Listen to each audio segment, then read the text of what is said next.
নমস্কার বন্ধুরা, jobs and knowledge YouTube চ্যানেলের আরও একটা নতুন ভিডিওতে আপনাদের সকলকে জানাই অনেক অনেক স্বাগতম।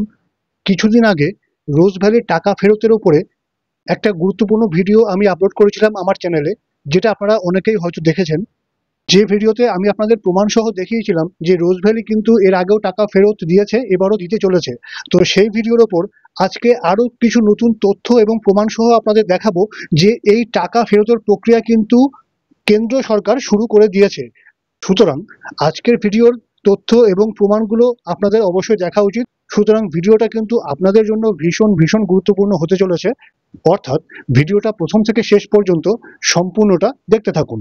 তো বন্ধুরা, আপনারা ডিসপ্লেতে দেখতে পাচ্ছেন আমি এখন রয়েছি আনন্দবাজার.com এর অফিসিয়াল নিউজ পোর্টালে, এবং এখানে কিন্তু তথ্যটা প্রকাশিত হয়েছে, যেখানে বলা হয়েছে রোজ ভ্যালির টাকা ফেরতে 515 কোটি কমিটির হাতে। অর্থাৎ কেন্দ্র সরকার কিন্তু 515 কোটি টাকা কমিটির হাতে তুলে দিয়েছে। এখানে বলা হয়েছে, বিবৃতি জারি করে কেন্দ্রীয় সরকার জানিয়েছে প্রায় 7.5 লক্ষ আমানতকারীর টাকা ফেরতের জন্য গঠিত কমিটির কাছে প্রায় 31 লক্ষ অভিযোগ জানিয়েছিলেন। অর্থাৎ অনলাইনে যে আবেদন করা হয়েছিল টাকা ফেরতের জন্য, সেই আমানতকারীদের টাকাই ফেরতের ব্যবস্থা করা হয়েছে। তাহলে চলুন বন্ধুরা, এবার বিস্তারিত তথ্য দেখে নেওয়া যাক। বেআইনি অর্থলগ্নি সংস্থা রোজ ভ্যালির আমানতকারীদের টাকা ফেরতের জন্য আদালত নিযুক্ত কমিটির হাতে প্রায় 515 কোটি টাকা তুলে দিল কেন্দ্র। শনিবার কমিটির চেয়ারম্যান প্রাক্তন বিচারপতি দিলীপ কুমার শেঠের হাতে 515 কোটি 31 লক্ষ টাকার ডিমান্ড ড্রাফট তুলে দেন কেন্দ্রীয় অর্থ প্রতিমন্ত্রী পঙ্কজ চৌধুরী। উপস্থিত ছিলেন ইডির ডাইরেক্টর রাহুল নবীনও। সরকার জানিয়েছে, 2015 থেকে 2017 সালের মধ্যে ইডি 2987টি ব্যাংক অ্যাকাউন্ট থেকে এই টাকা আটক করেছিল। বিবৃতি জারি করে কেন্দ্রীয় সরকার জানিয়েছে, প্রায় 7.5 লক্ষ আমানতকারী টাকা ফেরতের জন্য গঠিত কমিটির কাছে প্রায় 31 লক্ষ অভিযোগ জানিয়েছিলেন। সেই আমানতকারীদের টাকাই ফেরতের ব্যবস্থা করা হয়েছে।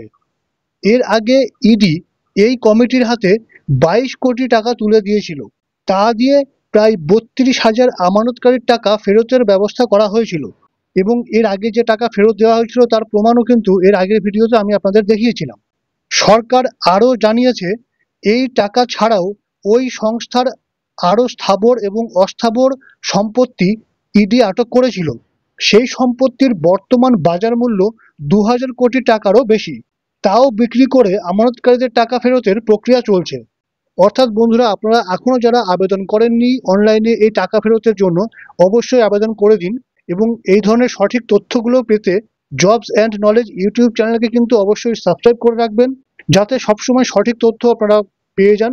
কোনো রকম ভুয়ো খবর বা ভিত্তিহীন খবর কিন্তু জবস অ্যান্ড নলেজ এই চ্যানেলের মাধ্যমে ছড়ানো হয় না। কারণ অনেক ক্ষেত্রে অনেক চ্যানেল কিন্তু ভুয়ো খবর প্রকাশ করে, যেমন হয়তো আপনারা শুনে থাকবেন লক্ষ্মীর ভাণ্ডার বেড়ে গেছে 2000, বা বৃদ্ধ ভাতা বাড়িয়ে দেওয়া হয়েছে, কিংবা কৃষক বন্ধুর টাকা বাড়িয়ে দেওয়া হয়েছে। এমন কিন্তু কোনো ভুয়ো খবর এই চ্যানেলে আপনারা পাবেন না। সবসময় সঠিক তথ্য আপনাদেরকে দেওয়া হয়। অর্থাৎ সঠিক তথ্যের জন্য এই চ্যানেলটিকে অবশ্যই সাবস্ক্রাইব করে রাখবেন। তো তাহলে বন্ধুরা, এটাই ছিল রোজ ভ্যালি টাকা ফেরতের ব্যাপারে একটা গুরুত্বপূর্ণ নতুন তথ্য। তো আশা করি এই তথ্যটা আপনাদের অনেকের পক্ষেই হেল্পফুল হবে, যারা এই রোজ ভ্যালিতে আমানত করেছিলেন। এবং এই পলিসি সংক্রান্ত যদি আপনাদের আরো কোনো জিজ্ঞাসা বা প্রশ্ন থাকে, ভিডিও নিচে অবশ্যই কমেন্ট করবেন, আমি তাই রিপ্লাই করব। তো তাহলে বন্ধুরা, আজকের ভিডিওতে এই পর্যন্তই। ভিডিওটা প্রথম থেকে শেষ পর্যন্ত সম্পূর্ণটা দেখার জন্য অনেক অনেক ধন্যবাদ। ভালো থাকুন, সুস্থ থাকুন, জবস অ্যান্ড নলেজ ইউটিউব চ্যানেলের সঙ্গে থাকুন।